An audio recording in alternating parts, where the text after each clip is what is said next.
Hello दोस्तों, नमस्कार, आदाब। मेरा नाम है शमशेर सिंह गिल और आपका बहुत बहुत स्वागत है यूट्यूब चैनल फोटोन लर्निंग पर। दोस्तों, आज हम आपके लिए लेके हैं इंडियन पॉलिटी की एमसीक्यू सीरीज। हर रोज़ हम आपको 20 क्वेश्चन करवाया करेंगे। ये क्वेश्चन एनालिटिकल बेस्ड होंगे। देखिए, लास्ट टाइम से अगर जितने भी आपने क्वेश्चन पेपर देखे होंगे, प्रीवियस ईयर क्वेश्चन पेपर, चाहे वो एसएससी का है, चाहे वो एचसीएस का है, पीसीएस का है, पी ट्रिपल एस बी का है, चाहे बोर्ड का है, चाहे वो सी क्लास जॉब के लिए है, कोई भी एग्ज़ाम वो अब फैक्ट बेस्ड से स्विच कर रहे हैं analytical based, concept based question पूछे जाते हैं। तो इसी को मद्देनजर रखते हुए हम आपके लिए कॉन्सेप्ट बेस्ड हर रोज़ 20 क्वेश्चन करवाएंगे, जिसमें और इस क्वेश्चन का जो सोर्स होगा वो एम लक्ष्मीकांत जो इंडियन पॉलिटी की बुक है वो रहेगा। तो हर रोज़ अगर आप 20 क्वेश्चन करेंगे तो आपका जल्द ही आपकी इंडियन पॉलिटी की जो बुक है एम लक्ष्मीकांत, उसका कम से कम 70-80% आपका कवर हो जाएगा। जो आपको आने वाले एग्ज़ाम, चाहे वो एसएससी का एग्ज़ाम दे रहे हो, आप एचएससी का एग्ज़ाम दे रहे हो, पी ट्रिपल एस का एग्ज़ाम दे रहे हो, या राजस्थान कोई सेवा का एग्ज़ाम दे रहे हो, आपको बहुत हेल्पफुल होगा। इस सीरीज़ को आप कीजिए, और आपको अगर अच्छा लगता है कि आपका हमारा कंटेंट आपको, तो आप इस चैनल को सब्सक्राइब कीजिए और शेयर कीजिए, और अपने दोस्तों को भी बताइए कि ये 2020 सीरीज़ करके वो भी इससे फ़ायदा उठा सकें। तो हम दोस्तों शुरू करते हैं ये क्वेश्चन। चलो दोस्तों, पहला क्वेश्चन करते हैं। Constitution of India drive it's authority from. पहला ऑप्शन है supreme court, president, people of India, voters of India. तो इसका राइट आंसर क्या होगा दोस्तों? इसका राइट आंसर है पीपल ऑफ इंडिया। देखिए दोस्तों, जो हमारा प्रीएम्बल ऑफ कॉन्स्टिट्यूशन है उसके अंदर पहली लाइन क्या है? We the people of India, we the people of India having solemnly resolved to constitute India into a sovereign, socialist, secular, democratic republic and to secure to all its citizens. सो जो authority है वो drive कहाँ से करता है? People of India से। So the right answer is that the people of India.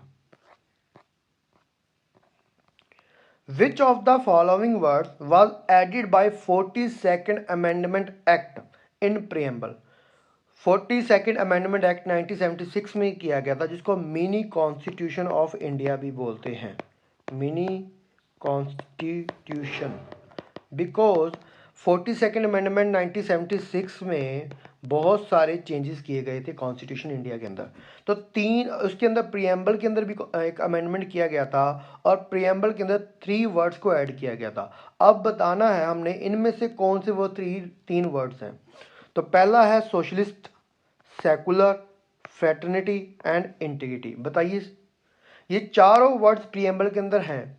तो fraternity को छोड़कर तीनों वर्ड सोशलिस्ट, सेकुलर और integrity, first, second and fourth, ये 42nd अमेंडमेंट एक्ट 1976 द्वारा ऐड किए गए थे। देखिए, प्रीएम्बल के अंदर ये तीनों वर्ड्स मिलेंगे आपको, सोवरन, देखिए, socialist, secular and fraternity and integrity. ये चारों वर्ड्स में से सोशलिस्ट, सेकुलर एंड इंटीग्रिटी ये 42nd अमेंडमेंट एक्ट द्वारा ऐड किए गए। हमारा जो प्रीएम्बल है वो भी आप एक बार पढ़ लीजिए। We the people of India having solemnly resolved to constitute India into a sovereign, socialist, secular, democratic republic and to secure to all its citizen। क्या क्या सिक्योर करता है? जस्टिस, 3 टाइप का justice, social, economic and political. ये ideals हैं, social, economic and political ideal of justice है। Liberty of thought, expression, belief, faith and worship, equality of status and of opportunity, and to promote among them all fraternity, assuring the dignity of individual and the unity and integrity of the nation। तो देखिए, in our constituent assembly this 26th day of November 1949 do hereby adopt, enact and give to ourselves this constitution। People of India ने अपने आप को एक constitution दिया। सो जो भी कॉन्स्टिट्यूशन है वो अपनी अथॉरिटी कहाँ से ड्राइव करता है, पीपल ऑफ इंडिया से।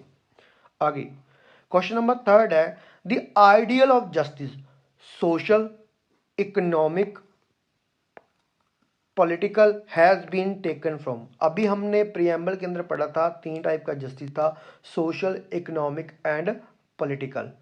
तो वो कौन से रेवोल्यूशन से लिया गया है, American revolution, French revolution, Russian revolution, 1857 revolution. तो इसका राइट आंसर है रशियन रेवोल्यूशन।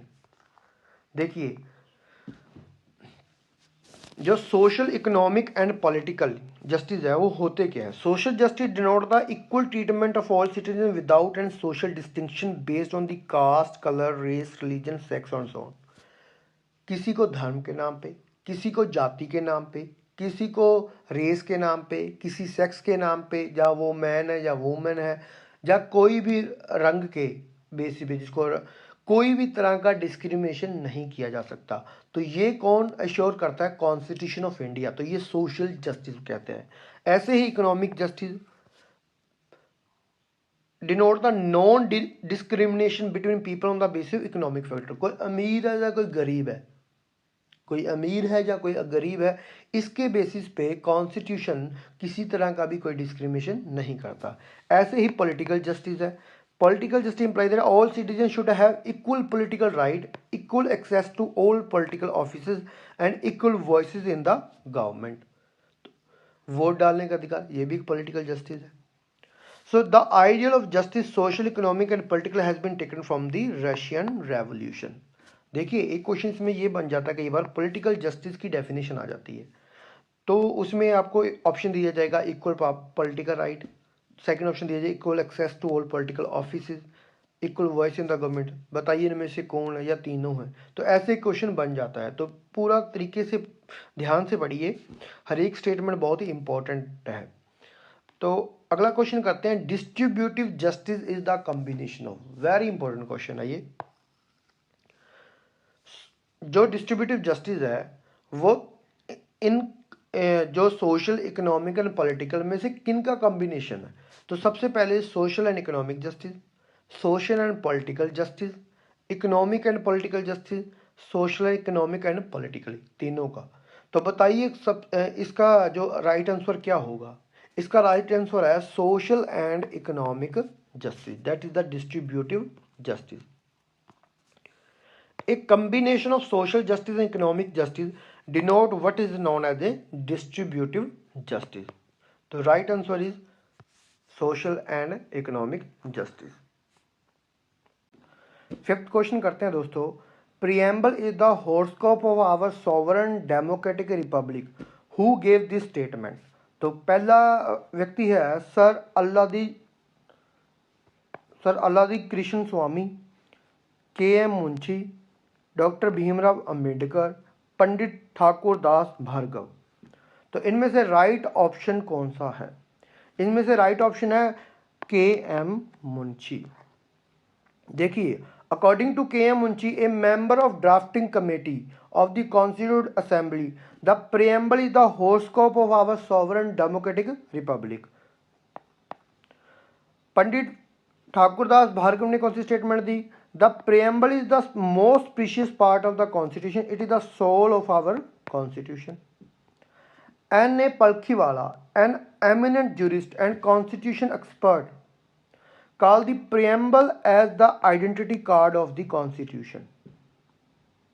तो ये तीन से जितने भी पर्सन्स हैं इनकी स्टेटमेंट्स को आप याद कीजिएगा, क्योंकि कहीं पे भी ये क्वेश्चन आ सकता है।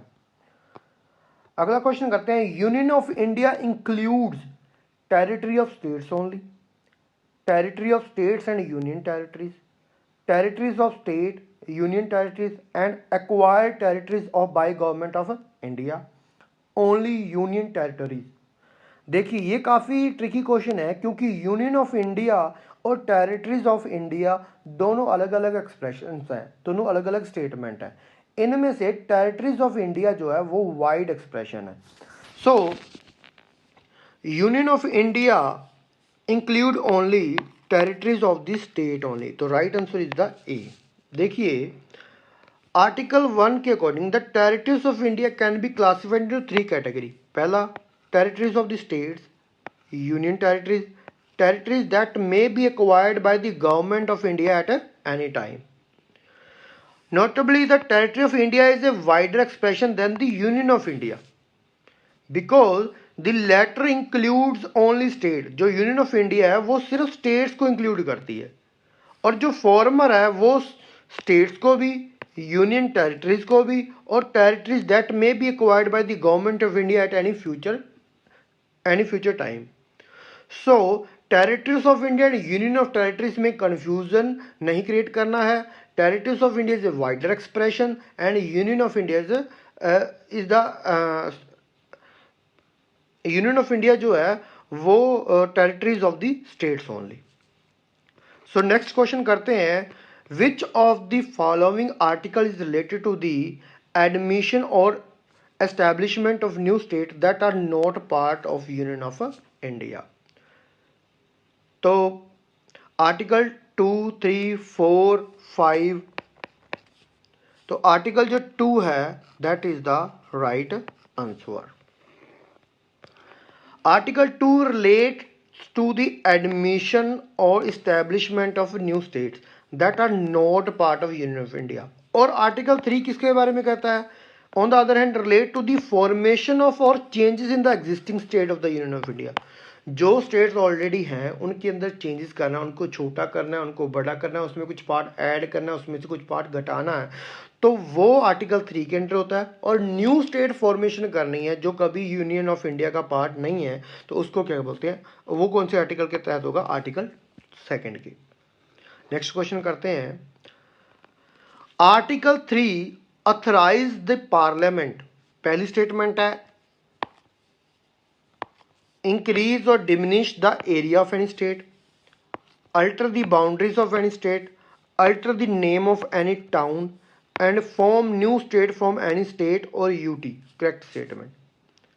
देखिए हमें पता है आर्टिकल 3 के अंदर इंक्रीज और diminish the area of any state किया जाता है, बाउंड्रीज को भी चेंज किया जा सकता है, नेम ऑफ स्टेट किया जा सकता है, नेम ऑफ टाउन नहीं किया जाता. तो ये स्टेटमेंट क्या होगी? रॉन्ग होगी. तो थर्ड स्टेटमेंट क्या है? रॉन्ग स्टेटमेंट है. Form a new state from any state. Existing state है ना कोई, उससे एक नया स्टेट बनाना, तो वो किसके तहत होगा? अंडर आर्टिकल 3 के तहत. तो first, second and fourth is the right option. देखो article 3 authorise the parliament to form a new state by separation of territory from any state, or by uniting two or more state or parts of state, or by uniting any territory to be part of any state. दूसरा, increase the area of any state, diminish the area of any state, alter the boundaries of any state, and alter the name of any state. तो alter of कोई भी name change करना किसी town का, तो वो article under 3 के नहीं आता, वो एक सिंपल डिपार्टमेंटल प्रोसेस होता है. अगला क्वेश्चन करते हैं, which of the following statement is correct?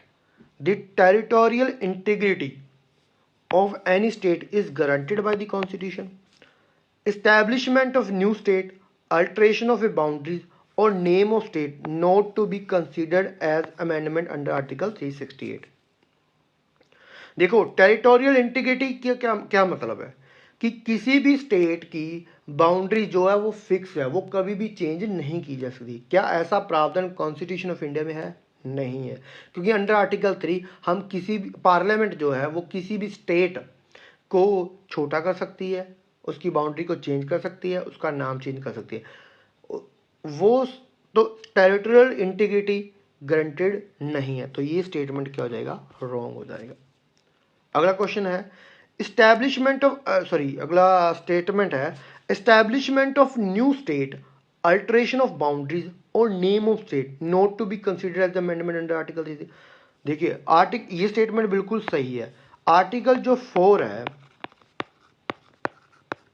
वो कहता है कि जो भी ये बिल आएगा इसके रिलेटेड, स्टेट रिलेटेड, वो सिंपल मेजॉरिटी के साथ और सिंपल लेजिस्लेटिव प्रोसेस के तहत किया जाएगा.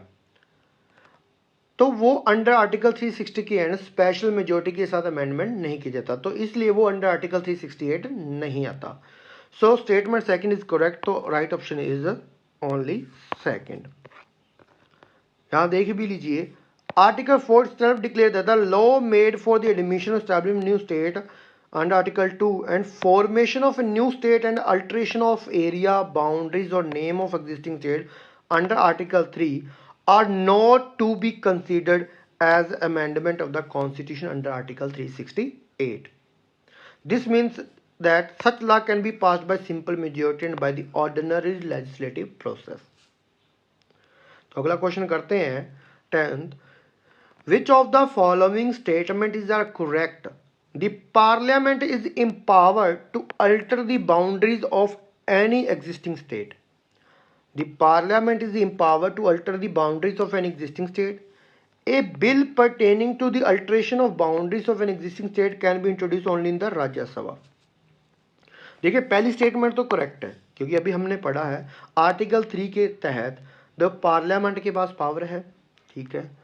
स्टेटमेंट सेकंड जो है वो क्या है, वो ओनली इन राज्यसभा नहीं है, वो है पार्लियामेंट के अंदर।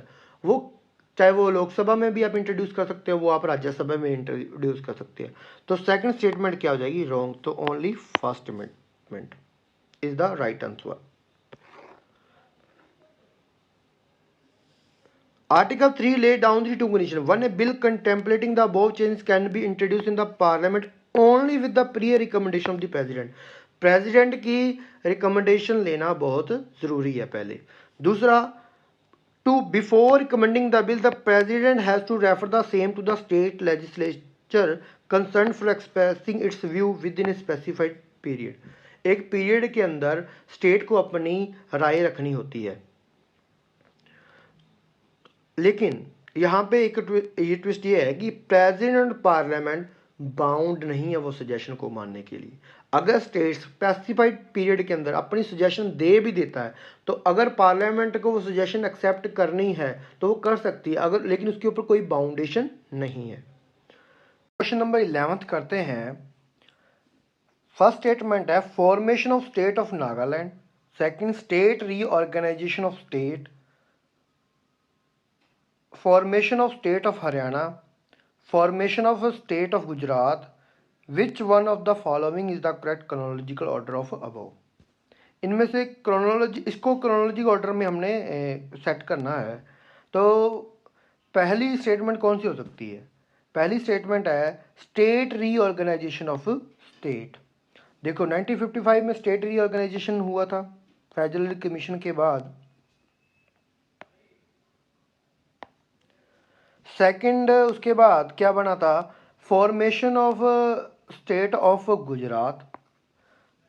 थर्ड नंबर पे क्या बना था, formation state of Nagaland. And fourth पे फॉर्मेशन स्टेट ऑफ हरियाणा। तो राइट ऑप्शन क्या होगा, फोर्थ, 2413, 2413।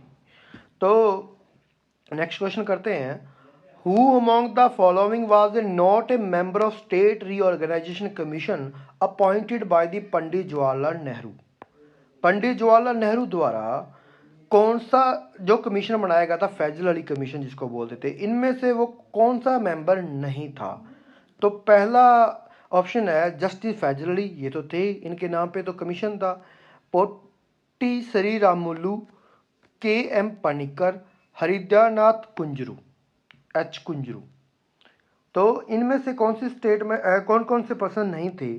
तो आंसर है the creation of Andhra state intensified the demand from other region for the creation of state on the linguistic basis.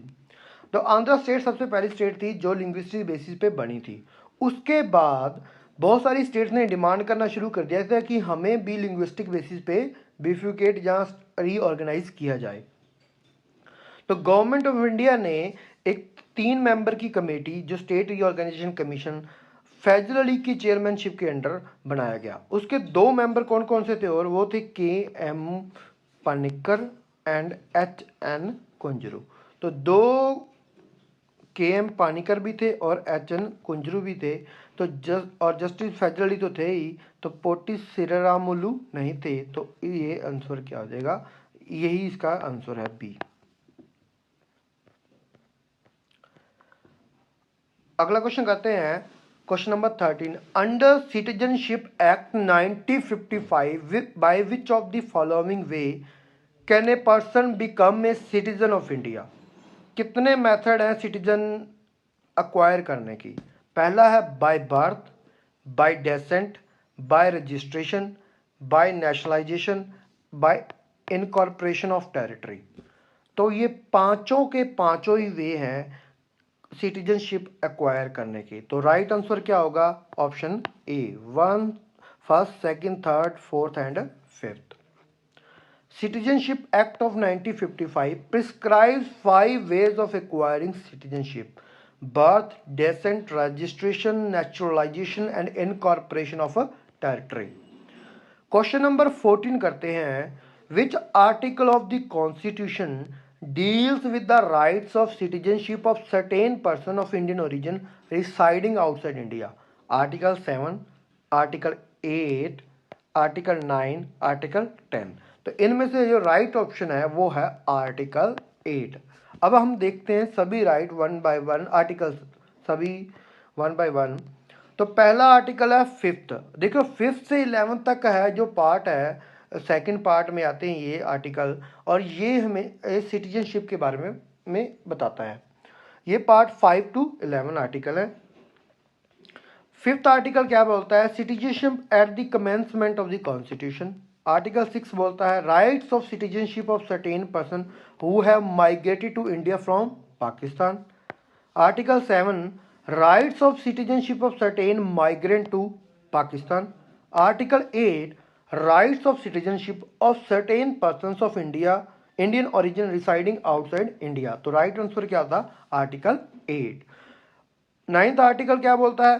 persons voluntarily acquiring citizenship of a foreign state not to be citizens.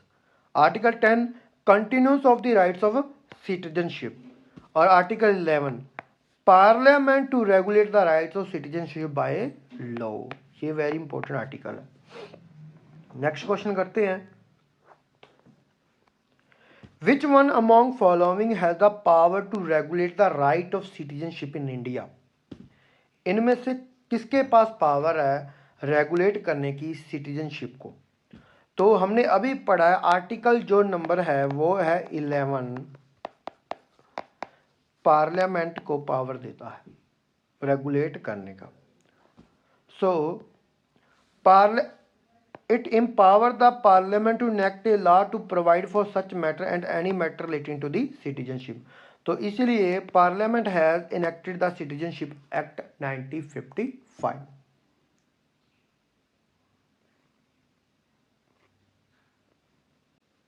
दोस्तों question number 17 करते हैं, which of the following way of losing citizenship? पहले हमने acquiring citizenship के बारे में पढ़ा था, अब हम लूजिंग सिटीजनशिप के बारे में पढ़ेंगे कि सिटीजनशिप को कैसे गवाया जा सकता है या कैसे हम सिटीजनशिप को छोड़ सकते हैं। तो पहला स्टेटमेंट है by renunciation, by termination and by deprivation. तो दोस्तों ये तीनों के तीनों ही मेथड हैं अपनी सिटीजनशिप को लूज करने की। तो all the above this with the statement. तो citizenship act 1955 prescribe the 3 way of losing citizenship whether acquired under the act और prior to its under the constitution: renunciation, termination and deprivation. Next question करते हैं, question number 18, which of the following statement is not correct about the OCI card holder? इनमें से कौन सी statement not correct है? OCI card holder, overseas citizenship of India, overseas citizen of India. तो first statement है don't have the right to vote. Second statement है don't have the right to any public service government job. Third है can own agriculture property. इनमें से कौन सी statement not correct है? तो don't have the right to vote, ये तो जो स्टेटमेंट है वो क्या है? करेक्ट स्टेटमेंट है, क्योंकि उनके पास वोट का कोई अधिकार नहीं होता। Don't have right to any public service, ये भी सही स्टेटमेंट है, उनके पास कोई पब्लिक सर्विस या गवर्नमेंट जॉब लेने का भी अधिकार नहीं है। कैन ओन एग्रीकल्चर प्रॉपर्टी, ये भी स्टेटमेंट क्या है? गलत है। ये गलत क्यों है? पहली दो स्टेटमेंट ठीक है, थर्ड स्टेटमेंट जो है वो है रॉन्ग स्टेटमेंट। क्यों? उनके पास एग्रीकल्चर प्रॉपर्टी खरीदने का भी अधिकार नहीं होता। तो नॉट करेक्ट पूछा गया, तो only third statement is the right answer.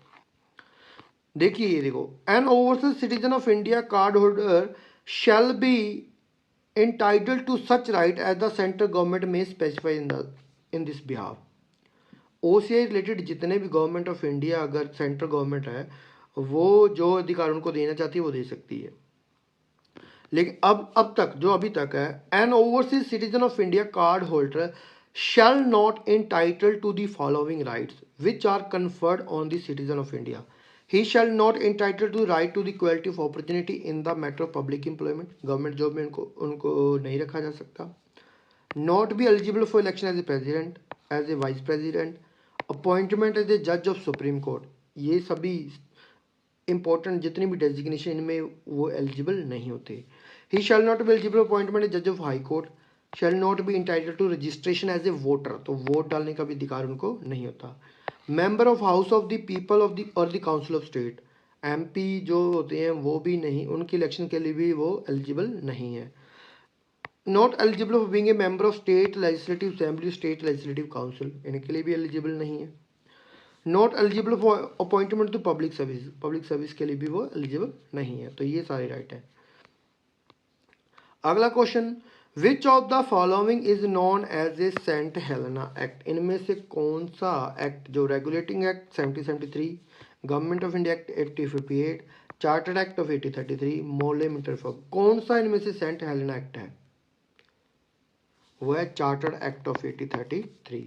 इसको सेंट हेलेना एक्ट क्यों बोला जाता है? क्योंकि आप देखेंगे कि ये पॉइंट साउथ अटलांटिक ओशियन के अंदर एक आइलैंड है जिसका नाम है सेंट हेलेना। ये पहले ईस्ट इंडिया कंपनी के पास था। ईस्ट इंडिया कंपनी ने फिर ब्रिटिश क्राउन को हैंड ओवर कर दिया और ये एक ब्रिटिश टेरिटरी बन गई। इसलिए यह जो प्रोसेस हुआ वो चार्टर एक्ट 1833 के अंडर हुआ, इसलिए उस एक्ट को सेंट हेलेना एक्ट भी बोलते हैं। ये देखिए, ये साउथ अटलांटिक ओशियन के अंदर ये एक आइलैंड है। नेक्स्ट क्वेश्चन करते हैं, which of the following is the guardian of the constitution, guardian of the constitution कौन सा है? High court, supreme court, parliament, president, कौन है? इसका राइट आंसर है supreme court. Highest court of India, the supreme court is considered as the guardian of the constitution. तो ये हमने 20 क्वेश्चन आज कर लिए हैं और इस क्वेश्चन की जितनी भी जो भी पीडीएफ है विद आंसर वो आपको फोटोन लर्निंग के टेलीग्राम चैनल पे मिल जाएगी, जो मैं इस यूट्यूब के वीडियो के डिस्क्रिप्शन में डाल दूंगा लिंक फोटोन लर्निंग चैनल का, आप उस चैनल को भी सब्सक्राइब कर सकते हैं। थैंक यू सो मच, हम फिर मिलते हैं नेक्स्ट वीडियो के अंदर।